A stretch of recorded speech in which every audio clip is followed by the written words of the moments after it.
Have you ever forgotten your phone? When did you realize you'd forgotten it? I'm guessing you didn't just smack your forehead and exclaim, "Damn!" The realization probably didn't dawn on you spontaneously. More likely, you reached for your phone, pawing open your pocket or handbag, and were momentarily confused by it not being there. Then you did a mental recap of the morning's events. Shit. In my case, my phone's alarm woke me up, as normal, but I realized that the battery was lower than I had expected. It was a new phone, and it had this annoying habit of leaving applications running that drained the battery overnight. So, I put it on charge while I showered instead of into my bag like normal. It was a momentary slip from the routine, but that was all it took. Once in the shower, my brain got back into the routine it follows every morning, and that was it. Forgotten. This wasn't just me being clumsy.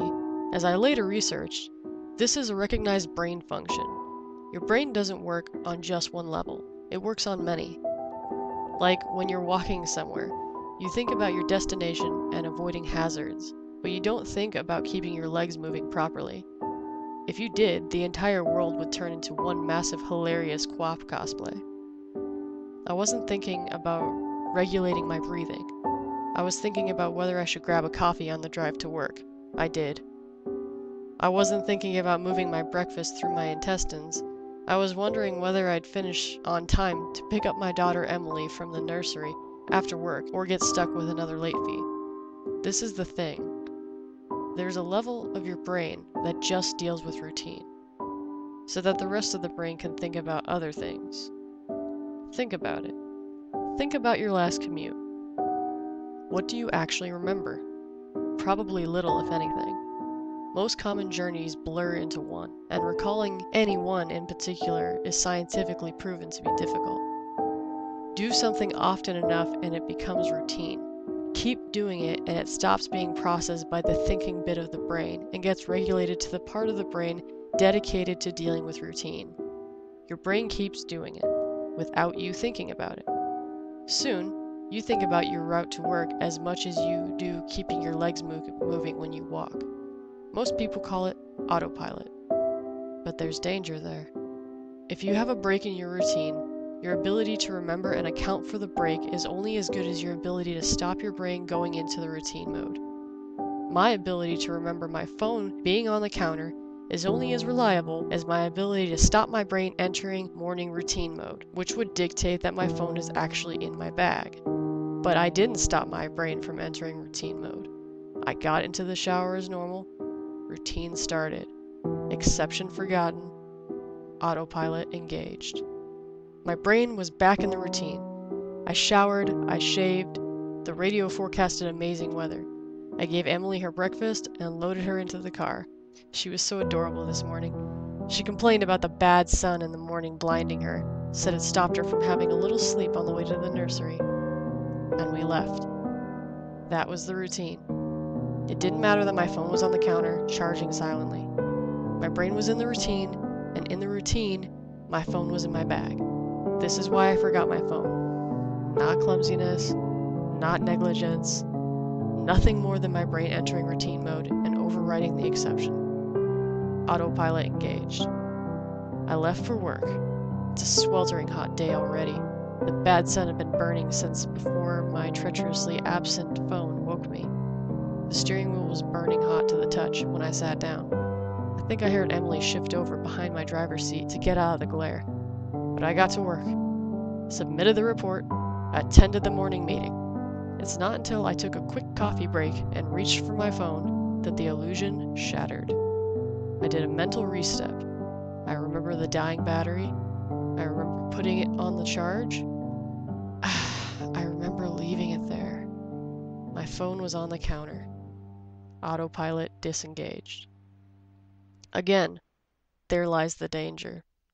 Until you have that moment, the moment you reach for your phone and shatter the illusion, the part of the brain is still in routine mode. There's no reason to question the facts of the routine. That's why it's a routine. The act of repetition. It's not as if anyone could say, "Why didn't you remember your phone?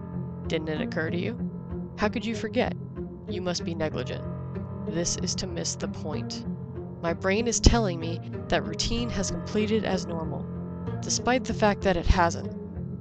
It wasn't that I forgot my phone. According to my brain, according to the routine, my phone was in my bag.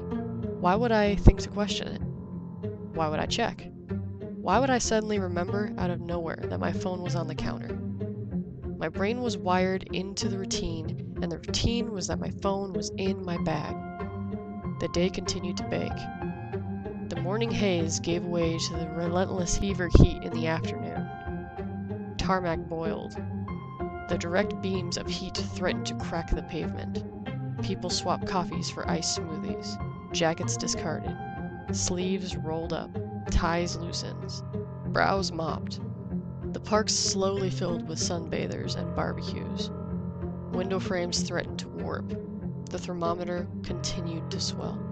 Thank fuck the offices were air-conditioned. But as ever, the furnace of the day gave way to the cooler evening. Another day, another dollar. Still cursing myself for forgetting my phone, I drove home.